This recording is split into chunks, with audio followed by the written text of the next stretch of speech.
Hello student, आप सभी का स्वागत है स्टूडेंट लेक्चर 2 के माध्यम से जो बीएससी सेकंड सेमेस्टर की नई सीरीज स्टार्ट कर रखी है। इसमें आपका जो टॉपिक कंटिन्यू चला है ज्योमेट्री टेक्स्ट बुक के अंदर प्लेन जो कि 3D का पार्ट होता है। स्टूडेंट बताना चाहूँगा ये जो सीरीज है एग्जाम यूनिवर्सिटी के पॉइंट ऑफ व्यू से काफ़ी हेल्पफुल है और यहाँ से भी ऑब्जेक्टिव यानी MCQ मल्टीपल चॉइस क्वेश्चन बन जाते हैं। तो स्टूडेंट हम बात करेंगे एंगल बिटवीन टू प्लेन, यानी आपको दो प्लेन दे रखे होंगे उनके बीच का एंगल कैसे निकालते हैं, आइए स्टूडेंट हमको समझते हैं। तो सबसे पहले हम इसको डायग्राम से भी समझ सकते हैं। स्टूडेंट हमारे पास एक प्लेन होता है और दूसरा प्लेन हमारे पास इस टाइप का होता है। उन दोनों के जो बीच का एंगल है वहाँ पे थीटा है। तो हम फर्स्ट प्लेन इस तरीके से मान सकते हैं a1x प्लस के b1y प्लस के c1z प्लस के यहाँ पर d1, ये हमारे पास फर्स्ट प्लेन हो जाएगा। सेकंड प्लेन की बात करते हैं a2x प्लस के b2y प्लस के c2z प्लस के d2, इसको हम इक्वल 0 यहाँ पर 2 प्लेन होता है, यानी x y z का जो कोफिशिएंट होता है वहाँ पे dr होता है, यानी डायरेक्शनल रेशियो। यहाँ पे फर्स्ट प्लेन के जो dr होते हैं वो a1 b1 c1 और सेकंड प्लेन के जो dr होते हैं a2 b2 c2। तो स्टूडेंट ये फॉर्मूला यहाँ पे यूज करेंगे हम। कोस थीटा हमारे पास होता है a1 a2 plus b1 b2 plus c1 c2 under root के अंदर फर्स्ट प्लेन के जो dr है उनका स्क्वायर का सम करके स्क्वायर रूट लेते हैं, तो a1 का स्क्वायर b1 का स्क्वायर प्लस c1 का स्क्वायर, और सेकंड जो प्लेन है उसके dr भी लिखते हैं स्टूडेंट a2 का स्क्वायर प्लस के b2 का स्क्वायर प्लस c2 का स्क्वायर। यहाँ पे स्टूडेंट कुछ केसेस बनते हैं, कई बार क्या होता है कि प्लेन पैरेलल भी हो, दोनों प्लेन पैरेलल भी हो सकते हैं, परपेंडिकुलर भी हो सकते हैं और एक प्लेन के ऊपर दूसरा प्लेन भी हो सकता है, यानी वो कोइंसिडेंट भी हो सकता है। तो यहाँ पे हम स्टूडेंट केस को समझते हैं, यानी प्लेन 1 हमारे पास प्लेन 1 इज परपेंडिकुलर प्लेन 2, दोनों प्लेन एक दूसरे के परपेंडिकुलर है। देखो परपेंडिकुलर है, ओबीसी लोग 90 डिग्री एंगल बनाएंगे, तो थीटा के प्लेस पर हम 90 रखेंगे। स्टूडेंट जब थीटा के प्लेस पर हम 90 डिग्री रखते हैं तो यहाँ पे कोस 90 0 हो जाएगा और ये 0 में मल्टीप्लाई में चले जाएगा। तो हमारे पास a1 a2 प्लस के b1 b2 प्लस के c1 c2, यानी हमारे पास इस टाइप के दो प्लेन देगा। तो हम उसको ये कंफर्म कर सकते हैं कि वो पैरेलल है, परपेंडिकुलर है या कोइंसिडेंट है। जब भी इस टाइप की कंडीशन आएगी तो हमारे पास दोनों प्लेन क्या है, परपेंडिकुलर है, यानी दोनों प्लेन के जो बीच का एंगल है वो 90 डिग्री है। स्टूडेंट जब dr होगा तो ये वाले केस है जब स्टूडेंट प्लेन में dc दे रखे हो, यानी डायरेक्शन कोसाइन दे रखे हो, तो उस वाले केस में L1 L2 M1 M2 plus के N1 N2, तो वहाँ पे ये भी परपेंडिकुलर का कॉन्सेप्ट है। dr के लिए फॉर्मूला अप्लाई करना है, जब dc दे रखे होंगे तो ये फॉर्मूला अप्लाई करना है। तो हम बात करेंगे दोनों प्लेन एक दूसरे के क्या है, पैरेलल है। जब दोनों प्लेन एक दूसरे के पैरेलल है तो सीधी सी बात है थीटा यहाँ पे 0 लेंगे, और जब थीटा की वैल्यू 0 रखेंगे तो यहाँ पे हम कोस 0 की वैल्यू 1 होती है और इसको हम मल्टीप्लाई करेंगे, फिर इसको हम सोल्व करने के बाद दोनों पक्षों का स्क्वायर करेंगे, तो वहाँ पे जो टर्म बनेगी हमारे पास a1 a2 प्लस के b1 b2 प्लस के c1 c2। स्टूडेंट कहने का मतलब है अगर हमारे पास इस टाइप का जो प्लेन दे रखा होगा उनके जो एक्स वाई जेड का कोफिशिएंट, फर्स्ट प्लेन के जो एक्स वाई जेड का कोफिशिएंट, यहाँ पे एक्स का कोफिशिएंट a1 है, इस एक्स का कोफिशिएंट क्या है a2 है, और यहाँ पे इस y का कोफिशिएंट यहाँ पे b1 है और y दूसरे प्लेन का जो y का कोफिशिएंट नीचे, यानी इनको हम नीचे रखते हैं। और जब दोनों प्लेन का जो रेशियो है, इनको रेशियो का जो उसका जो मतलब हमारे पास जो इसका डायरेक्शन रेशियो का जो रेशियो होता है वहाँ पे यूनिक होता है। यूनिक का मतलब यहाँ पे वो वहाँ पे इक्वल होता है, यानी दोनों प्लेन के जो dr है उनको हम डिवाइड करेंगे तो हमें इस टाइप का फॉर्म आएगा, तो हमारे पास वो पैरेलल होता है। स्टूडेंट यहाँ पे हम बात करेंगे एक एग्जाम्पल की बात करते हैं।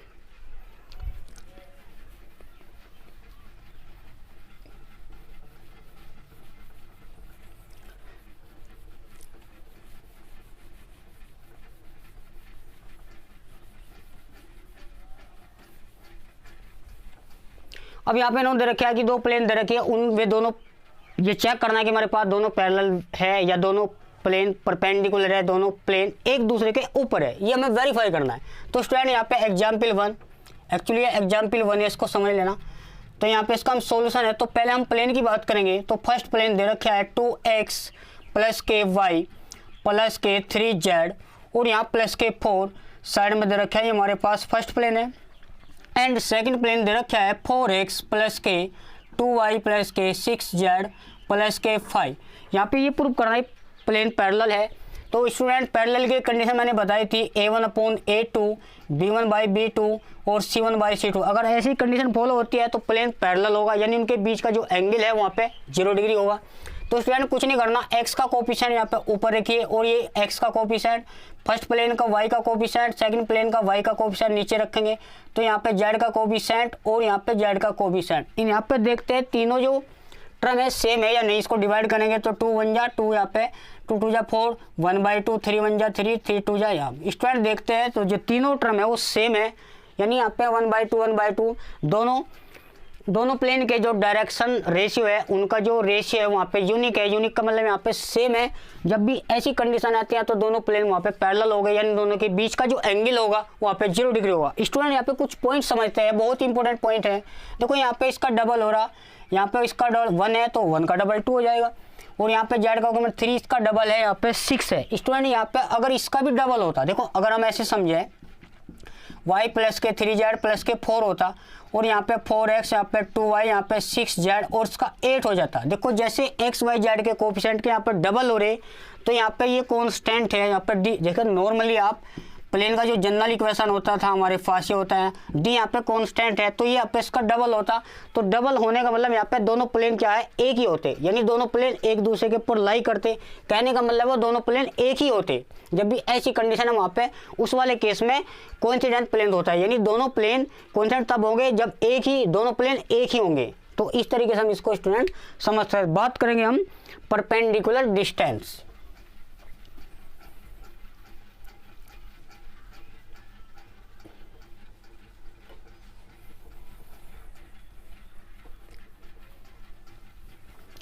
लेंथ ऑफ परपेंडिकुलर डिस्टेंस समझते हैं स्टूडेंट हमारे पास कोई पॉइंट है x, y, z। तो हम यहाँ पे एक प्लेन लेंगे, किसी भी पॉइंट से प्लेन का जो डिस्टेंस वहाँ पे p होता है तो हम उसको कंसीडर करेंगे यहाँ पे p, और प्लेन हमारे पास ax1 प्लस के b, सॉरी यहाँ पे ax प्लस के by प्लस के cz प्लस के d यहाँ पे b। जब भी यहाँ पे देखो आप 2D में 11th स्टैंडर्ड के अंदर आपने रीड किया हुआ था कि हमारे पास कोई भी पॉइंट है 2D के अंदर x y, और एक आपको लाइन दे रखी है ax प्लस के by प्लस के c। जनरली लाइन का जो इक्वेशन होता है वो यहाँ पे ax प्लस के by प्लस, वो जनरल फॉर्म में होता है। तो इस पॉइंट से लाइन पे जो परपेंडिकुलर वहाँ पे p है, याद है ना, ax1 प्लस के by1 प्लस के c, और यहाँ पे लिखते थे x y का जो कोफिशिएंट है उसका स्क्वायर करके सम करके वहाँ पे स्क्वायर रूट लेते थे। तो वहाँ पे वो 2D का कॉन्सेप्ट था। स्टूडेंट यहाँ पे 3D की बात करें, अगर 3D में यहाँ पे x y z एक्स्ट्रा बढ़ जाएगा, z मतलब एक्स्ट्रा आ जाएगा, तो स्केल वाले केस में इसका जो फॉर्मूला होता है ax1 प्लस के by1 प्लस के c z1, और यहाँ पे जो d आएगा वो यहाँ पे कांस्टेंट है, और ईओ प्लेन जो दे रखे है उसके एक्स वाई जेड का कोफिशिएंट, यानी जो उसके dr दे रखे a square b square plus के c स्क्वायर। तो उसको यहाँ पे हम इसको परपेंडिकुलर डिस्टेंस हम निकाल सकते हैं। आपको प्लेन देगा, कोई पॉइंट देगा, तो ये पॉइंट जो है ना उठा करके इसमें रख दीजिए, हमारे पास ये पॉइंट की और प्लेन की डिस्टेंस आ जाएगी, जिसको बोलते हैं हम लेंथ ऑफ परपेंडिकुलर डिस्टेंस। तो स्टूडेंट हम इसमें यहाँ पे एक क्वेश्चन लेने का प्रयास करते हैं, तो आइए समझते हैं।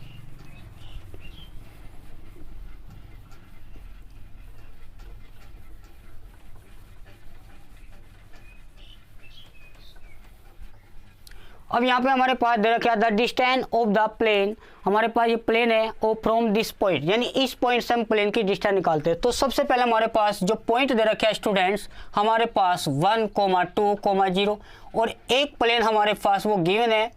तो इस प्लेन से और पॉइंट की जो डिस्टेंस वहाँ पे p है, ये प्लेन हमारे पास दे रखा 4x प्लस के 3y, और यहाँ पे स्टूडेंट प्लस के 4z, और साइड में यहाँ पे 16 दे रखा है। तो हम इसको इस पॉइंट से प्लेन की जो डिस्टेंस निकालते हैं। तो स्टूडेंट कुछ नहीं करना, तो p बराबर यहाँ पे जो x है ये पॉइंट यहाँ पर रख दे 4 × 1, 3 × y की वहाँ पे 2 है, और 11 यहाँ 12 z की वैल्यू यहाँ पे 0 है, और यहाँ पे student a square b square plus square आता है ना। तो x y z का कोफिशिएंट यहाँ पे a स्क्वायर, यहाँ पे 3 का स्क्वायर, यहाँ पे 12 का स्क्वायर। तो स्टूडेंट हम इसको थोड़ा सोल्व करते हैं।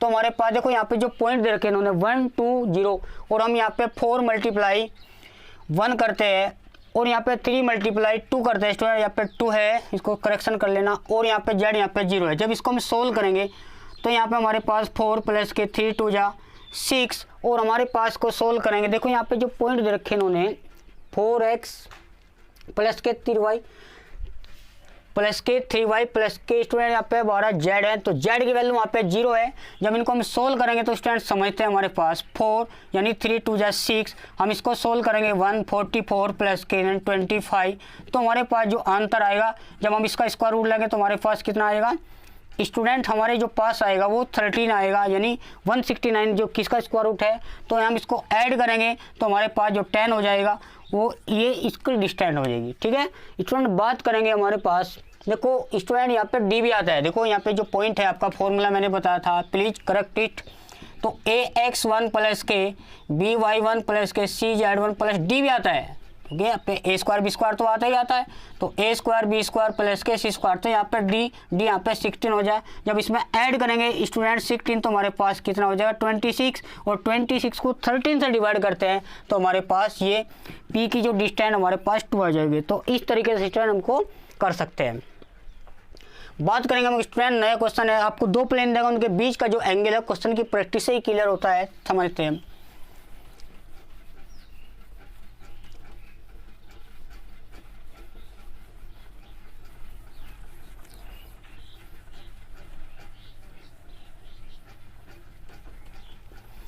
चलिए स्टूडेंट, हमारे पास 2 प्लेन दे रखे हैं, इस तरीके हम समझ सकते हैं 2x माइनस के y प्लस के z, और यहाँ पे इक्वल 6 दे रखा है, ये फर्स्ट प्लेन है। स्टूडेंट सेकंड प्लेन जो दे रखा है x प्लस के y प्लस के 2z इक्वल यहाँ पे 3 है।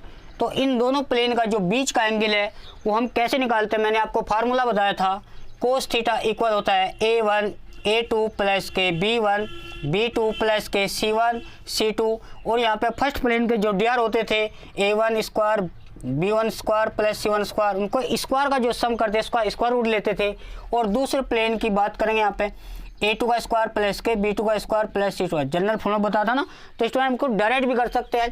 देखो यहाँ एक फर्स्ट प्लेन x का कोफिशिएंट यहाँ पे 2 है, इस प्लेन का कोफिशिएंट यहाँ पे 1 है, और यहाँ पे माइनस के 1, क्योंकि यहाँ पे जो फर्स्ट प्लेन है वो हमारे पास 2x माइनस वाई है, तो यहाँ माइनस के 1, और यहाँ पे y का कोफिशिएंट 1, z का कोफिशिएंट 1, यहाँ पे 2 है, और नीचे याद होगा ना इसका स्क्वायर करते थे 2 का स्क्वायर प्लस 1 का स्क्वायर, क्योंकि माइनस 1 का जो स्क्वायर होता है प्लस 1 ही होता है। z का कोफिशिएंट 1 का स्क्वायर करेंगे, फिर यहाँ पे x का कोफिशिएंट 1 है तो y का कोफिशिएंट 1, तो z का स्क्वायर यहाँ पे चलो 2 का स्क्वायर लिखते हैं। इस टाइम सोल्व करते हैं, 2 2 जाए यहाँ पे 4 में से 1 सब्ट्रैक्ट करेंगे तो हमारे पास 3, यहाँ पे देखो स्टूडेंट 4 प्लस के 1 यहाँ पे 1 यानी 6, ये भी 6 ही आ जाएगा, 6 रूट 6, तो हमारे पास 6 आ जाएगा। जब स्टूडेंट को डिवाइड करेंगे तो हमारे पास 1/2। स्टूडेंट ये चेक करते हैं, अगर ये कोस थीटा है तो कोस 1/2 किसकी वैल्यू होती है, कोस π/3, यानी स्टूडेंट इसको हम कोस π/3 या हम इसको कोस 60 डिग्री भी लिख सकते हैं। कोस से कोस यहाँ पे कैंसिल हो जाएगा, हमारे पास π/3, यानी आपके पास 2 प्लेन के बीच का जो एंगल है वहाँ पे π/3 है। तो इस तरीके से स्टूडेंट हमको कर सकते हैं। बात करेंगे हम क्वेश्चन, एक लास्ट क्वेश्चन की और बात करते हैं यहाँ पे स्टूडेंट।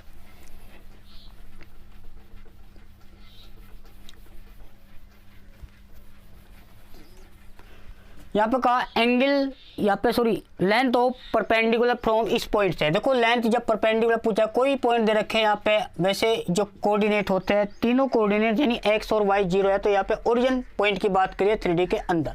तो यहाँ पे कोई पॉइंट है वो आपको एक प्लेन देगा, दे रखा है प्लेन उन्होंने 3x, जिसमें यहाँ पे थोड़ा कर देख लेना आपको 3x प्लस के y प्लस के z और प्लस के 16 यहाँ पे 0, P कोई परपेंडिकुलर डिस्टेंस। देखो यहाँ पे जब भी ओरिजिन से किसी प्लेन की डिस्टेंस है वो आप डायरेक्ट भी समझ सकते हैं, वैसे मैंने बताया था ax1 प्लस के by1 cz1 यहाँ पे d होता था, और x का कोफिशिएंट याद है ना a स्क्वायर प्लस के b square plus c square. चूँकि यहाँ पे जो x, यहाँ पे ये जो पॉइंट है x1 y1 z1 ये 0 है। जब x1 y1 z1 देखो a की वैल्यू यहाँ पे देखो x y z का जो कोफिशिएंट होता है वहाँ पे a b c होता है, तो हम यहाँ पे अगर देखे जाए स्टूडेंट x1 यहाँ पे 0 है, और यहाँ पे y का कोफिशिएंट b है 1 है, तो y1 यहाँ पे 0 हो जाएंगे। c का कोफिशिएंट z का कोफिशिएंट 1 है तो z1 0, d हमारे पास यहाँ पे 16 है, और नीचे हमारे पास जो बचेगा 1 यानी 3 का स्क्वायर प्लस के 1 का स्क्वायर 1 है ना। तो इस तरीके से हम p हमारे पास जो 16 बचेगा, और यहाँ पे 9 10 11। तो इस तरीके से स्टूडेंट हम स्टूडेंट ये आपकी जो सीरीज करा जा रहे हैं बहुत ही इंपॉर्टेंट है और ये विद कॉन्सेप्ट है। तो आज के लिए इतना ही, मिलते हैं नेक्स्ट लेक्चर बच्चों।